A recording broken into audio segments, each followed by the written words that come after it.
نحمده ونصلي على رسوله الكريم اما بعد فاعوذ بالله من الشيطان الرجيم بسم الله الرحمن الرحيم رب اشرح لي صدري ويسر لي امري واحلل عقدة من لساني يفقهوا قولي.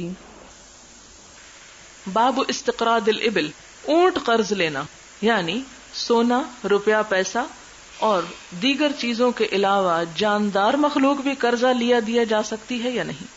مثلا اگر آپ ایک گھڑی ادھار دیتے ہیں کسی کو، وہ اسے استعمال کرتا، اگر سال بھی وہ گھڑی پڑی رہے تو واپس آپ کو اسی شکل میں مل جائے گی. لیکن وہ چیز کہ جس کی کمی بیشی کا، جس کے مر جانے کا یا جس کے نقصان ہو جانے کا یا جس سے مزید کچھ پیدا ہونے کا احتمال ہو، کیا اسے بھی بطور قرض دیا جا سکتا ہے؟ اس کی بات یہاں پتہ چلے گی. حدثنا ابو الولید حدثنا شعبہ اخبرنا سلمۃ بن کہیل قال سمعت ابا سلمہ بمنن يحدث عن ابی ہریرہ رضی اللہ عنہ ان رجلا تقاضى رسول اللہ صلی اللہ علیہ وسلم، کہ ایک شخص نے نبی صلی اللہ علیہ وسلم سے تقاضا کیا، کس کا؟ قرضہ ادا کرنے کا.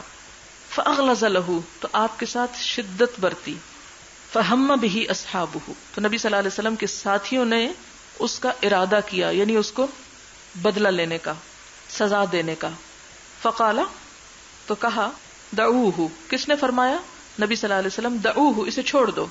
اور آپ دیکھیں کہ کتنی زبردست بات آپ نے اس موقع پہ فرمائی. فَإِنَّ لِصَاحِبِ الْحَقِّ مَقَالًا، حقدار کو بات کہنے کا حق ہوتا ہے.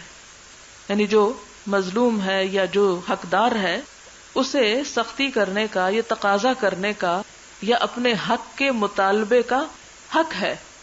وہ مطالبہ کر سکتا ہے، تم اس کے ساتھ سختی نہ برتو. ہم جیسا کوئی ہوتا تو کیا کہتا؟ ہاں لو بدلہ، اس کو ایسا مزہ چکھاؤ کہ یہ آئندہ بھول جائے ایسا کرنا، اس نے یہ کیا ہی کیوں. لیکن آپ صلی اللہ علیہ وسلم کا عدل و انصاف دیکھیں کہ خواہ آپ کی اپنی شان میں کسی نے گستاخی کی، اس کو بھی آپ نے خود بھی معاف کر دیا. جب صحابہ کرام بدلہ لینے لگے ان کو بھی روک دیا کہ نہیں، چونکہ یہ صاحب حق ہے اس لیے اس کو بولنے کی اجازت ہے. واشتروا له بعیرا، تم اسے سزا دینے کی بجائے کیا کرو، اس کے لیے اونٹ خرید لاؤ، اس کا قرضہ چکاؤ. فآتوہ ایاہ، تو اسے دے دو. قالوا لا نجد، کہنے لگے ہمیں نہیں مل رہا، الا افضل من سنہ، مگر اس کی عمر سے بڑا. یعنی جو اونٹ اس نے قرضے میں آپ کو دیا تھا ویسا اونٹ نہیں مل رہا، اس سے سال میں، عمر میں، سن میں بڑا ہے. قال اشتروا، فرمایا اسے خرید لو. فآتوہ ایاہ، وہی اس کو دے دو. فإن خیرکم احسنکم قضاء، تم میں سب سے اچھا انسان وہ ہے جو ادا کرنے میں خوبصورتی سے کام لے، عمدگی سے کام لے. تو یہاں باب کیا ہے کہ اونٹ یا جاندار چیزیں جو ہیں جیسے بھینس، بکری وغیرہ، یہ بھی بطور قرض لی جا سکتی ہیں کہ ویسی ہی پھر لوٹا دی جائیں، خواہ وہی یا اس کے علاوہ بھی کوئی اور بدلے میں. کیونکہ یہاں آپ صلی اللہ علیہ وسلم نے جو اونٹ بطور قرض لیا تھا وہی اونٹ واپس نہیں ہو رہا. ہو سکتا ہے وہ آپ نے کسی کو دے کر بھیج دیا ہو، یا کسی ایسے کام پر ہو، کسی ایسی ڈیوٹی پر ہو کہ اس وقت وہ موجود نہ ہو کہ اسے وہ واپس کر سکیں. لہٰذا آپ نے کیا کہا؟ اس جیسا خرید کے اس کو دے دو. جب اس جیسا نہیں ملا، اس سے بہتر تھا، تو آپ نے فرمایا وہی دے دو. اور پھر ساتھ ہی فرمایا کہ جو قرض کو بہترین طور پر چکائیں وہی زیادہ بہترین لوگ ہیں. باب حسن التقاضی، بہترین طریقے سے تقاضا کرنا، اس کا بھی ثواب ہوتا ہے. تقاضے میں خوبصورتی. حدثنا مسلم حدثنا شعبہ عن عبد الملک عن ربعی عن حذیفہ رضی اللہ عنہ قال سمعت النبی صلی اللہ علیہ وسلم یقول، میں نے نبی صلی اللہ علیہ وسلم کو فرماتے ہوئے سنا، مات رجل، ایک شخص فوت ہو گیا. فقیل لہ، تو اس سے کہا گیا، ما کنت تقول، کہ تم کیا کہتے ہو، یعنی کیا نیکی ہے تمہارے پاس. قال، اس نے کہا، کنت ابایع الناس، میں لوگوں سے لین دین کا معاملہ کرتا تھا. فاتجوز عن الموسر، تو میں تجاوز کرتا، مہلت دیتا، الموسر مالدار کو، یسر والے کو. واخفف عن المعسر، اور معاف کر دیتا تھا، تخفیف کر دیتا تھا تنگ دست سے. فغفر له، تو اس کو بھی معاف کر دیا گیا.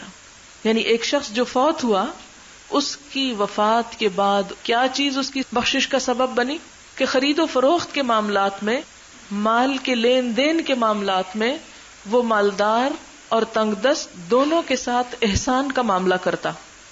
مالدار کے ساتھ اس کا احسان کیا تھا کہ اسے قرضے کی ادائیگی میں مزید مہلت دے دیا کرتا تھا, اور تنگ دست کے ساتھ تخفیف کا معاملہ یعنی اس سے مشکل کو ہلکا کر دیتا. وہ کیا تھا کہ اس کو معاف کر دیتا. فغفر له, تو اس کو بھی بخش دیا گیا.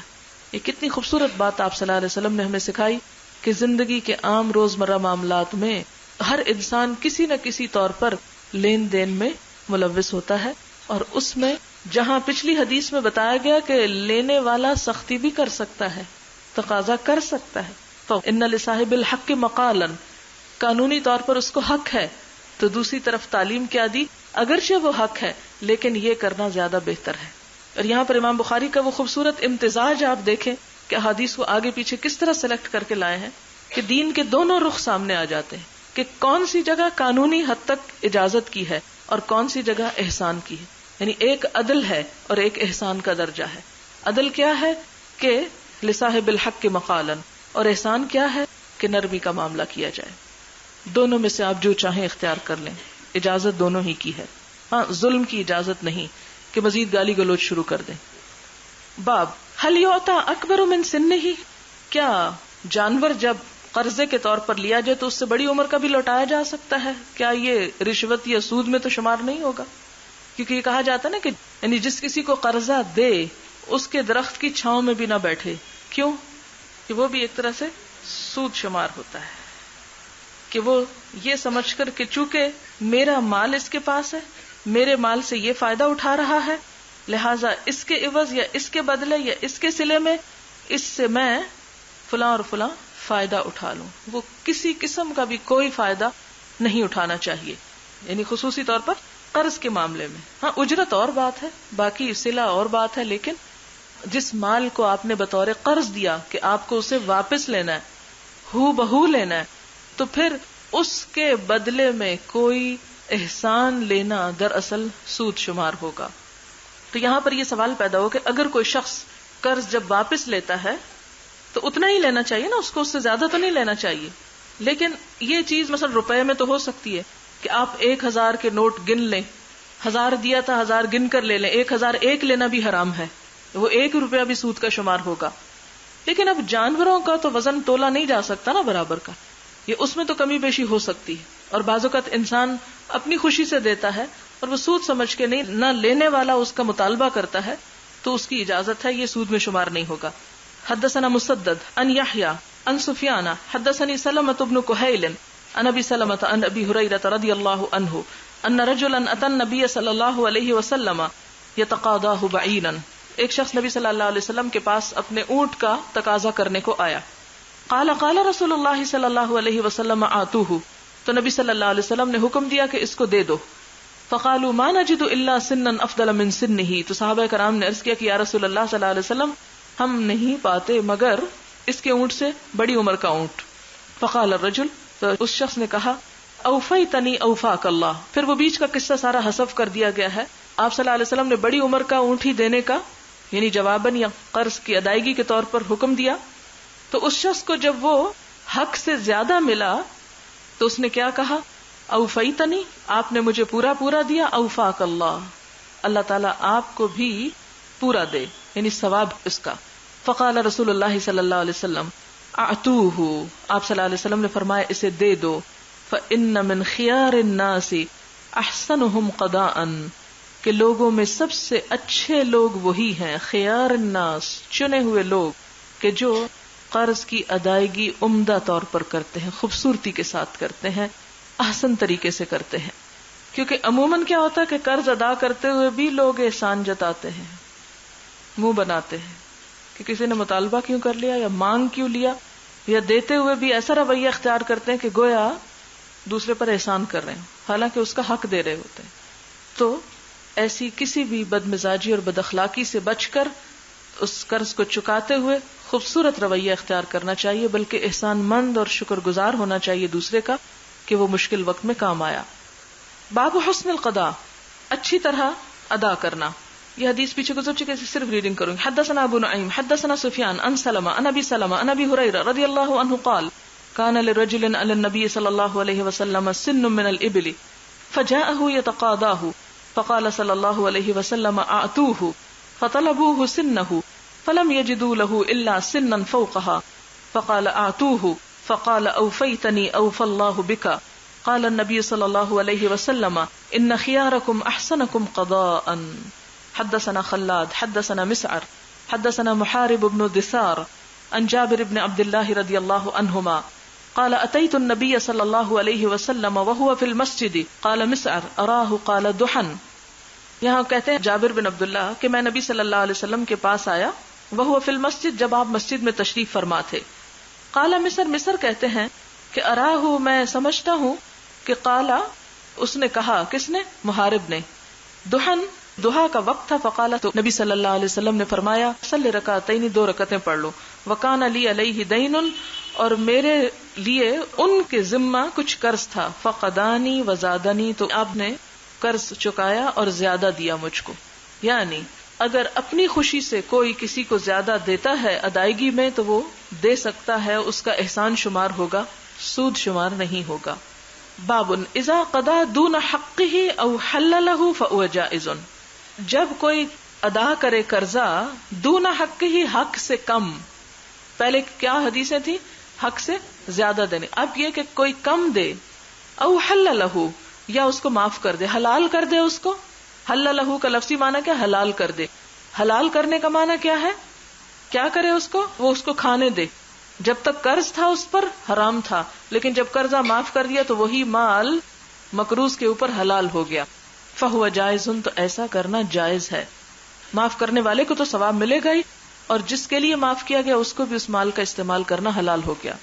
حدثنا عبدان اخبرنا عبداللہ اخبرنا یونس عن الزہری قال حدثني ابن كعب بن مالك ان جابر بن عبد الله رضی اللہ عنہما اخبره ان اباه قتل يوم احد شہیدا. جابر بن عبداللہ کہتے ہیں کہ ان کے والد یوم احد کو شہید ہو گئے. وعلیہ دین, اور ان کے ذمہ کچھ قرض تھا. فاشتد الغرماء, تو غرماء جو ہیں یعنی قرض خواہ جنہوں نے قرضے دے رکھے تھے, انہوں نے بڑی شدت برتی, بڑی سختی شروع سخت تقاضا کیا. فی حقوقہم, اپنے حقوق میں. فاتیت النبی صلی اللہ علیہ وسلم, تو میں حضور صلی اللہ علیہ وسلم کے پاس آیا. فسألہم, تو آپ نے ان سے کہا. کس نے کہا؟ نبی صلی اللہ علیہ وسلم نے. کن سے کہا؟ قرض خواہوں سے. ان یقبلوا تمر حائتی, کہ وہ قبول کر لیں میرے باغ کی کھجور, یعنی قرض کے صلے کے طور پر بیٹے کی کھجوریں جو ہیں وہ لے لیں اس کے باغ کی. وَيُحَلِّلُوا أَبِي, اور میرے باپ کا قرضہ معاف کر دیں, یعنی جو کھجوریں ہیں بس وہ لے لیں اور جان چھوڑ دیں. فَأَبَوْا, تو انہوں نے انکار کیا کہ نہیں ایسا نہیں ہم کریں گے. فَلَمْ يُعْتِهِمْ النَّبِيُّ صلی اللہ علیہ وسلم حائتی, تو نبی صلی اللہ علیہ وسلم نے پھر میرا باغ ان کو نہ دیا, کیونکہ انہوں نے وہ راضی نہ ہوئے. آپ نے کہا اچھا ٹھیک ہے نہیں لیتے تو نہ لو.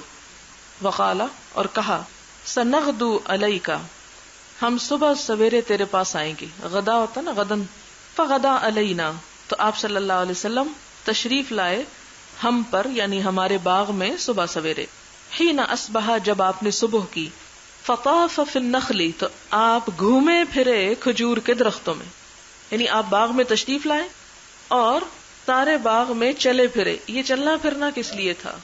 برکت کے لیے. ودعا فی ثمرھا بالبرکۃ, اور اس کے پھلوں کی برکت کی دعا کی. یعنی ان درختوں کو دیکھتے جاتے تھے اور دعا کر رہے تھے کہ یا اللہ جابر کے والد کا قرضہ اس سے اتر جائے, یعنی ان کے پھل خوب آئے. فجددتھا, پھر میں نے ان کو کاٹا, یعنی پھر پھل توڑے. فقضیتھم, تو میں نے ان پھلوں سے قرضہ ادا کیا. وبقی لنا من تمرھا, اور ہمارے لیے اس کی کھجور کا کچھ حصہ بچ بھی رہا, یعنی اتنی برکت ہو گئی. یعنی وہ لوگ انہی کھجور کے درختوں کو لینے پہ راضی نہ تھے, جبکہ اللہ کے رسول صلی اللہ علیہ وسلم نے ان کے قرضے کے چکانے کا ایسا اہتمام کیا کہ خود گھر والوں کے لیے بھی بچ رہا. یہ جو برکت کا معاملہ ہے یہ حساب بھی کتابی ذہن کے سمجھ میں آنے والی بات ہی نہیں, اور ہماری عقل میں سمانے والی بات نہیں. یہ وہ چیز ہے جو محسوس کی جا سکتی ہے, دیکھی جا سکتی ہے, لیکن لائی نہیں جا سکتی, کھینچی نہیں جا سکتی, جسے ہم سب محسوس کر سکتے ہیں. اپنے وقت کی برکت, مال میں برکت, کھانے پینے کی چیزوں میں برکت, کہ وہ ختم ہونے کا نام ہی نہ لے. لیکن اگر آپ کسی کو کہیں کہ یہاں برکت ڈال دو یا ڈیل دو تو وہ نہ خریدی جانے والی چیز ہے نہ کہیں سے لائی جانے والی. اس کا تعلق انسان کی نیت سے بھی ہوتا ہے اور انسان کی نیکی سے بھی ہوتا ہے. اور خود حضور صلی اللہ علیہ وسلم کی ذات تو تھی ہی بابرکات. وہ دعا بھی آتی نا وبارک لنا فیما رزقتنا وزدنا من.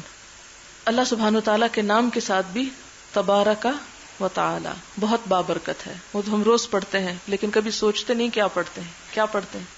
سبحانک اللہم و بحمدک و تبارک اسمک. تیرا نام ہی برکت والا ہے. اور وہ نام کیا؟ بسم اللہ الرحمن الرحیم. جب کسی چیز کے اوپر بسم اللہ پڑھی جاتی ہے تو اس میں برکت پیدا ہوتی. اور بسم اللہ کا نہ پڑھنا جو ہے وہ جیسے حدیث میں آتا ہے کہ جس چیز پر اللہ کا نام نہ لیا جائے وہ کیا ہے؟ وہ ابتر ہے. باب اذا قاصا او جازفہ فی الدین تمرا بتمر او غیرہ. قاصا جب ناپ تول کر دے، او جازفہ یا بن ناپ تول کے. جیم زیف جزف کا مطلب ہوتا ہے بغیر ناپ تول کے ایسے ہی کسی چیز کو بیچنا یا خریدنا، مجازفہ. تمرن بتمرن کھجور کے بدلے او غیرہ یا اس کے علاوہ دوسری چیزیں. یعنی قرضہ ادا کرتے وقت ایک طریقہ تو یہ ہے کہ جتنی چیز آپ نے لی اتنی ہی ناپ کے. مثلاً آپ کے گھر میں مہمان آ گئے اور گھی نہیں تھا، آپ ہمسائے کے پاس جاتے ہیں اور آپ کہتے ہیں کہ جی مجھے ایک گلاس آئل دے دیں، وہ آپ کو دے دیتے ہیں. پھر آپ اس کو واپس کرنے کے لیے جاتے ہیں. آپ دونوں طرح دے سکتے ہیں، اسی طرح گلاس بھر کے بھی دے سکتے ہیں اور کسی اور برتن میں بغیر ناپ کے بھی. آپ کو پتا ہے گلاس سے زیادہ ہی ہوگا، کم نہیں ہوگا، ایسے بھی اگر آپ دے دیں تو اس میں حرج نہیں ہے. دونوں طرح دیا جا سکتا ہے. لیکن اگر شک ہو کہ کم ہے اندازے سے تو پھر وہ درست نہیں. یعنی کسی کا حق مارا جانا اس کی اجازت نہیں. پھر اسی طرح آپ دیکھیں کہ بعض اوقات خرید و فروخت کس طرح ہو رہی ہوتی ہے. آپ نے دیکھا جیسے چھابڑی والوں کے پاس کوئی پیمانے نہیں ہوتے، کوئی تول نہیں ہوتے، کوئی باٹ نہیں ہوتے. بچے وہ کوئی چیز لینے جاتے ہیں، وہ کیا کرتے ہیں ایک مٹھی بھر کے اس کو دیتے تھے. کسی کی مٹھی زیادہ بڑی ہوگی، کسی کی چھوٹی ہو گئی، تو اس کی اجازت ہے. حدثنا ابراہیم بن المنذر حدثنا انس عن ہشام عن وهب بن کیسان عن جابر بن عبد الله رضی اللہ عنہما انه اخبره ان اباه توفی وترك عليه 30 وسقا لرجل من اليهود. کہتے ہیں کہ جابر کے والد شہید ہو گئے، اسی واقعے کی طرف اشارہ ہے، اور ان کے ذمہ 30 اوسق یہودی کے کھجوریں تھی. یعنی 30 وسق جو تھے یہودی کے حضرت عبداللہ کے ذمہ تھے. انہوں نے کھجور قرض لے رکھی تھی. فاستنظرہ جابر، تو جابر نے مہلت مانگی. قرآن پاک میں ایک لفظ آپ نے پڑھا ہوگا فنظرۃ الی میسرہ، تو وہ نظرہ کا ترجمہ کیا ہے؟ مہلت. فاستنظرہ استنظار، مہلت طلب کرنا. جابر نے مہلت مانگی. فابا، اس نے انکار کر دیا. ان ینظرہ کی مہلت دے. فکلم جابر رسول اللہ صلی اللہ علیہ وسلم لیشفع لہ، تو حضرت جابر نے آ کے حضور صلی اللہ علیہ وسلم سے بات کی، اپنا قصہ سنایا کہ ان کی سفارش کر دیں. لیشفع لہ الیہ فجاء رسول اللہ صلی اللہ علیہ وسلم وکلم الیہودی. نبی صلی اللہ علیہ وسلم جابر کی درخواست پر یہودی کے پاس تشریف لائے کہ بات کریں. لیاخذ، تاکہ وہ لے لے. کون لے لے؟ یہودی لے لے. کیا لے لے؟ ثمر نخلہ، اس کے درختوں کا پھل. بالذی لہ، جو اس کا تھا. فابا، تو اس نے انکار کر دیا. اس نے کہا نہیں میں نہیں لیتا. فدخل رسول اللہ صلی اللہ علیہ وسلم النخل. اب یہ جو دینا تھا وہ کیا تھا؟ ایک اندازے سے دیا جا رہا تھا، تول کے یا ناپ کے نہیں دیا جا رہا تھا. اسی لیے یہ باب یہاں باندھا گیا ہے کہ آپ صلی اللہ علیہ وسلم نے 30 وسق جو قرضہ تھا اس کے بدلے میں کیا آفر کیا کہ جو کچھ درختوں پہ سب لے جاؤ، لیکن اس نے انکار کر دیا. فمشا، تو نبی صلی اللہ علیہ وسلم چلے پھرے فیہا، اس میں. ثم قال لجابر، پھر جابر سے کہا جد لہ، اس کو کاٹو.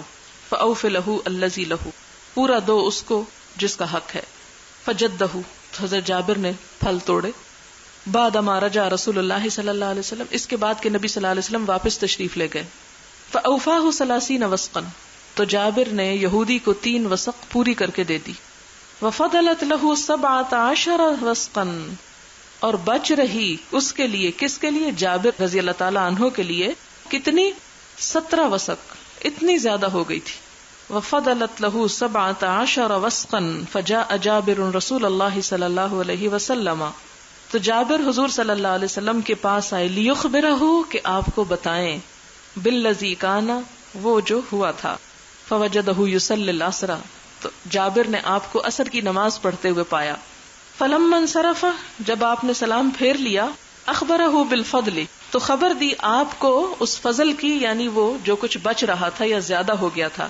فقال تو فرمایا اخبر ذلك ابن الخطاب جاؤ ابن الخطاب کو یہ بات بتاؤ. فذهب جابر الى عمر جابر حضرت عمر کے پاس جاتے ہیں. فاخبرہ تو ان کو خبر دیتے ہیں. فقال له عمر حضرت عمر ان سے کہتے ہیں لقد علمت حين مشى فيها رسول الله صلی اللہ علیہ وسلم ليباركن فيها کہ مجھے پتا تھا کہ نبی صلی اللہ علیہ وسلم جو یہاں تشریف لے جا رہے ہیں اس کی وجہ سے ان پھلوں میں ضرور برکت ہوگی. پھر یہاں پر برکت کی بات آئی. اس میں آپ دیکھیں کہ یہ بات ہوتی ہے کہ بعض اوقات کسی خاص شخص کے آپ کے گھر آنے سے برکت ہوتی ہے, کسی خاص شخص کے ساتھ بیٹھ کر کھانا کھانے سے اس میں برکت ہوتی ہے, اور بھوک بھی ختم ہو جاتی ہے اور کھانا بھی بچا رہتا ہے. اور بعض اوقات آپ نے دیکھا ہوگا کہ گھر والے فکر کر رہے ہوتے کہ اتنے سارے لوگ آ رہے ہیں اور پتہ نہیں کیا ہوگا, لیکن جتنے بھی لوگ ہوں کھانا بھی بچ رہتا ہے اور سب تیر بھی ہو جاتے ہیں. تو یہ سب کچھ جو ہے مادی آنکھوں کو نظر نہ آنے والی چیزیں ہیں, لیکن یہ اللہ تعالیٰ کا فضل ہوتا ہے جو انہی کو نصیب ہوتا ہے جو اللہ پر بھروسہ کرتے ہیں. تھوڑ دلے بے صبرے اور بخیل لوگوں کے لیے یہ چیزیں نہیں ہوا کرتی جو ناپ تول کا شکار رہتے ہیں. اس میں آپ نے دیکھا ہوگا کہ حضرت عائشہ رضی اللہ تعالیٰ عنہ کہتی ہیں کہ وہ جو تھے حضور صلی اللہ علیہ وسلم کی وفات کے بعد میں ان کو کھاتی رہتی تھی, جب میں نے ان کو ناپ لیا ختم ہو گئے. باب من استعاذ من الدین جو قرض سے پناہ طلب کرے. حدثنا ابو الیمان اخبرنا شعیب عن الزہری وحدثنا اسماعیل قال حدثني اخي عن سلیمان عن محمد ابن ابی عتیق عن ابن شہاب عن عروۃ ان عائشہ رضی اللہ عنہا اخبرته ان رسول اللہ صلی اللہ علیہ وسلم كان يدعو في الصلاة ويقول نبی صلی اللہ علیہ وسلم نماز میں دعا مانگا کرتے تھے اللہم انی اعوذ بک من المأثم والمغرم کہ اے اللہ میں تیری پناہ چاہتا ہوں گناہ سے اور قرضے سے. مأثم اسم سے ہے اور مغرم غرامہ قرضہ تاوان. فقال قائل تو کہنے والے نے کہا ما اکثر ما تستعیذ یا رسول اللہ من المغرم کتنا زیادہ ہے جو آپ قرضے سے پناہ مانگتے ہیں. قال ان الرجل اذا غرم حدث فكذب ووعد فاخلف کہ انسان جب قرض دار ہو جاتا ہے تو بات کرتا ہے تو جھوٹ بولتا ہے اور وعدہ کرتا ہے تو خلاف کرتا ہے, کیونکہ وہ ادا نہیں کر پاتا تو پھر جو قرض خواہ ہے اس کو ٹالنے کے لیے غلط بیانی کرتا رہتا ہے. اس لیے اسے پناہ مانگنی چاہیے کہ بہت سے برائیوں کا دروازہ اس میں کھل جاتا. اور جیسا کہ آپ جانتے کہ جھوٹ اکبر الکبائر میں سے ہے اور شدت سے اس کی مذمت کی گئی. تو پھر انسان اپنی جان بخشی کرنے کے لیے بعض اوقات کیا ہوتا ہے, پتہ چلتا ہے کہ باہر وہ لینے آیا ہے تو کیا کرتے ہیں لوگ, بچوں کہتے اچھا بتا دو ہے ہی نہیں, یا اسی طرح کے اور بھی جھوٹ, اچھا کل دے دوں گا پرسوں دے دوں گا, یہ فلاں سودا بکنے والا ہے, فلاں ڈیل ہونے والی ہے, اور اس طرح کی بے بنیاد باتیں جس سے دوسرے کو تسلی دیے رکھے حالانکہ اس کی نیت میں کچھ بھی نہیں ہوتا ادا کرنے کا یا کر نہیں سکتا, اور اس سے عزت جانے کا بھی خطرہ ہوتا ہے. اور قرض کا ویسے مطلب ہوتا ہے نا کاٹنا, بلا ضرورت قرض کا لین دین جو ہے وہ تعلقات اور محبتوں کو کاٹ دیتا ہے. باب الصلاۃ علی من ترک دینا نماز جنازہ پڑھنا جس کے اوپر قرض ہو, یعنی قرض دار پر جنازے کی نماز پڑھنا. یعنی یہ نہیں کہ قرضہ لینا کوئی جرم ہے یا قرضہ لینے سے انسان مجرم بن جاتا ہے, یہ ضرورت تو ہمیشہ سے رہی اور رہے گی اور ایسا ہوتا بھی رہے گا, لیکن اصل چیز جو ہے وہ کیا ہے کہ آپ صلی اللہ علیہ وسلم ابتدا میں نہیں پڑھا کرتے تھے تاکہ لوگ اس کی اہمیت کو سمجھیں, لیکن بعد میں آپ پڑھ بھی دیا کرتے تھے. اور اس کے لیے فرماتے یہ تھے جب فتوحات کثرت سے ہوئی مسلمانوں کے پاس مال آیا تو آپ خود سے قرضہ اس کا ادا کر دیا کرتے تھے, اور بعض اوقات آپ کسی کا قرضہ ادا کرنے کے لیے خود اپنے اوپر قرض لے لیا کرتے تھے. حدثنا ابو الولید حدثنا شعبہ عن عدی بن ثابت عن ابی حازم عن ابی ہریرہ رضی اللہ عنہ عن النبی صلی اللہ علیہ وسلم قال نبی صلی اللہ علیہ وسلم نے فرمایا من ترک مالا جس نے مال چھوڑا فلورثتہ تو وہ تو اس کے وارثوں کا ہے, وہ ہم نہیں لیں گے. ومن ترک کلن اور جس نے بال بچے قرضہ چھوڑا فالینا تو وہ ہمارے ذمہ ہے. آپ سوچیں آپ کا احسان کہ جو مال چھوڑے گا مال ہم اس کے وارثوں میں ہی تقسیم کریں گے، لیکن جو قرضہ لے کے مرے گا تو اس کا قرضہ ہم ادا کر دیں گے اور اس کے بال بچوں کی کفالت بھی ہم کریں گے. حدثني عبد الله بن محمد حدثنا ابو عامر حدثنا فلیح عن ہلال بن علی عن عبد الرحمن بن ابی امرة عن ابی ہریرہ رضی اللہ عنہ ان النبی صلی اللہ علیہ وسلم قال ما من مؤمن الا وانا اولی به فی الدنیا والآخرہ. کوئی مومن ایسا نہیں مگر یہ کہ میں اس سے زیادہ قریب ہوں اس کے دنیا اور آخرت میں. یعنی کوئی مومن ایسا نہیں جس سے مجھ کو سب سے زیادہ نزدیک کا رشتہ نہ ہو، دنیا میں بھی والآخرہ، اور آخرت میں بھی. ظاہر آخرت میں بھی شفاعت کریں گے نا. پھر فرمایا اقرؤوا ان شئتم، کہ پڑھو اگر تم چاہو. النبی اولی بالمؤمنین من انفسہم، کہ نبی صلی اللہ علیہ وسلم زیادہ دوست ہیں مومنین کے ان کے اپنے نفسوں سے بھی بڑھ کر. کہ جتنی خیر خواہی کوئی شخص خود اپنے لیے کر سکتا ہے یا اس کے والدین اس کے لیے کر سکتے ہیں، نبی صلی اللہ علیہ وسلم اس سے بھی بڑھ کر اس کے لیے خیر خواہ ہیں. اب دیکھیں کہ ایک شخص نے اپنے اوپر ظلم کیا، قرض لے کر فوت ہو گیا، تو آپ صلی اللہ علیہ وسلم جب اس کی طرف سے قرضہ ادا کر رہے ہیں تو ظاہر ہے کہ وہ خود اس کے اپنے سے بھی بڑھ کر اس کے لیے خیر خواہ ہیں. فَأَيَّمَا مُؤْمِنٍ مَاتَ، تو جو مومن بھی فوت ہو جائے، وَتَرَكَ مَالًا، اور مال چھوڑ کے مرے، فَلْيَرِثْهُ عَصَبَتُهُ، تو چاہیے کہ وارث بن جائیں اس کے رشتہ دار، یعنی اس کے رشتہ دار اس کے وارث ہوں گے. من کانو، جو بھی کوئی ہوں، ومن ترک دینا، اور جو قرضہ چھوڑے، او دیاءن، یا بال بچے، فلیاتنی، چاہیے کہ وہ میرے پاس آئے، فانا مولاہ، تو میں اس کا مولا ہوں، اس کا والی ہوں، اس کا بندوبست کروں گا. پہلے ہم نے پڑھا کہ حضور صلی اللہ علیہ وسلم قرض دار کی نماز جنازہ پڑھانے سے انکار کر دیتے تھے، اور اب یہ آیا کہ آپ پڑھا دیتے تھے. تو اس میں میں نے بتایا کہ ایک عمل پہلے کا تھا اور ایک بعد کا. ابتدا کا عمل کیا تھا کہ آپ نہیں پڑھاتے تھے، اور کس لیے نہیں پڑھاتے تھے؟ تاکہ لوگوں کو اس کی ادائیگی کا شدت سے احساس ہو. بعد میں جب آپ صلی اللہ علیہ وسلم کے پاس بہت سے غنائم آ گئے اور لوگوں کے اندر ایمان کی بھی پختگی آ گئی، تو ایسے ضرورت مند جو اپنے جائز ضرورتوں کے لیے قرضہ لیا کرتے تھے، آپ ان کی جنازے کی نماز پڑھا کر ان کا قرضہ بھی ادا کرنے کا بندوبست کر دیتے تھے، جس سے معاشرے کے اندر دوسرے لوگوں کو بھی احساس دلایا گیا کہ ضرورت کے وقت دوسرے کی ضرورت کو پورا کیا جائے. اور دوسرا یہ احساس بھی کہ مقروض کی نماز جنازہ جائز ہے، ناجائز نہیں کہ جیسے کسی کافر کی نہیں پڑھ سکتے تو آپ کہیں کہ مقروض کی بھی نہیں پڑھ سکتے. اگر آپ صلی اللہ علیہ وسلم کبھی بھی نہ پڑھتے تو اس سے ایک یہ حکم ثابت ہو جاتا جس کا ازالہ کیا گیا. باب مطل الغنی ظلم، غنی کا ٹال مٹول کرنا جو ہے وہ ظلم ہے. یعنی ایک شخص جو قرض ادا کر سکتا اور پھر نہ کرے، یہ بھی ظلم ہے. اور ایک مالدار شخص سے کوئی قرضہ لے لے اور پھر اس کے ساتھ لنگر آن کرتا رہے تو یہ بھی ظلم ہے. حدثنا مسدد حدثنا عبد الاعلی عن معمر عن حمام بن منبہ اخی وہب بن منبہ انہ سمع ابا ہریرہ رضی اللہ عنہ یقول، کہتے ہیں قال رسول اللہ صلی اللہ علیہ وسلم مطل الغنی ظلم. نبی صلی اللہ علیہ وسلم نے فرمایا مالدار کا قرض ادا کرنے میں دیر لگانا ظلم ہے. باب لصاحب الحق کی مقال، حق والے کے لیے یعنی جس شخص کا حق ہو اس کو بات کرنے کا حق ہے، یعنی جس سے قرض لیا گیا ہو، یعنی قرض خواہ قرض کا مطالبہ کر سکتا ہے، بول سکتا ہے. وَيُذْكَرُ عَنِ النَّبِيِّ صلی اللہ علیہ وسلم، اور نبی صلی اللہ علیہ وسلم سے ذکر کیا گیا، یعنی حدیث بیان کی گئی. یہاں پر علوم الحدیث کے حوالے سے تھوڑی سی بات کر لوں کہ آپ نے پڑھا ہوگا صیغہ تمریض سے روایت. صیغہ تمریض یہ ہوتا ہے کہ جس میں یہ نہ کہا ہو کہ قال النبی صلی اللہ علیہ وسلم، بلکہ یہ کہا یذکر عن النبی صلی اللہ علیہ وسلم. قالا کیا ہے کہ ڈائریکٹ واضح بات ہے کہ آپ نے فرمایا، لیکن یہ انداز مختلف ہے، مجہول انداز ہے. یذکر، آپ سے ذکر کیا جاتا ہے، آپ سے روایت کیا جاتا ہے، یہ کلیئر کٹ بات نہیں. یعنی اس میں راوی کے بارے میں زیادہ نہیں جانتے، یا سند اس درجے کی نہیں جس طرح کی سند جس میں قالا یا حدثنا کی بات ہوتی ہے. لی الواجد یحل اردہ وعقوبتہ. لی کا لفظ قرآن پاک میں بھی آپ نے پڑھا ہوگا، لیم بالسنتہم.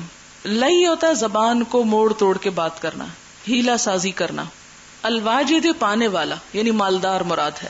مالدار شخص کا زبان کو موڑ توڑ کے بات کرنا، یعنی قرض میں جو ٹال مٹول وہ کرتا ہے، یہ مراد ہے.